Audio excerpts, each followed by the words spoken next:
దేవుడే ఆయన ఈ లోకంకి వచ్చిన తర్వాత ఆయన జ్ఞానమందును వయసు అందును ఇంకండి దేవుని దయందును మనుషుల దయందును వర్ధిల్లుచూ ఉండేను. 4 విషయాలు అక్కడ చెప్పాడు. కనుక దేవుడు మన బిడ్డలు కూడా అలా కలిగి ఉండాలంటే నేను ఇందాక చెప్పాను, మొదటిగా ప్రార్థన చేయాలి, రెండవదిగా వాక్యం కూడా వారికి చిన్న వయసు నుండే నేర్పాలి. ఇందా పాప చక్కగా పాడింది. అలా పాటలు నేర్పడం వల్ల సాతానుకు చోటు ఉండదు. అక్కడ పిల్లల మీద సైతానుగాడు కన్ను పడతాకు వీలు ఉండదు.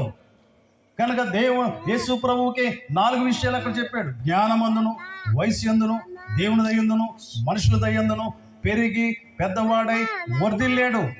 మన పిల్లలు కూడా ఒక చక్కని అలవాట్లు నేర్పాలి.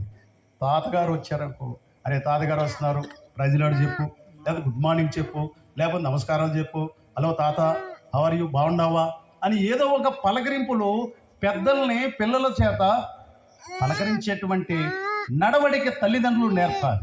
అమ్మమ్మ నానమ్మ పెద్దలు వచ్చినప్పుడు ఆ పెద్దలకు చక్కని విధేయులుగా నేర్పేటువంటి జ్ఞానము తల్లిదండ్రులు నేర్పడం వల్ల రేపు పెరిగిన పిల్లలు గొప్పవారు అవుతారు.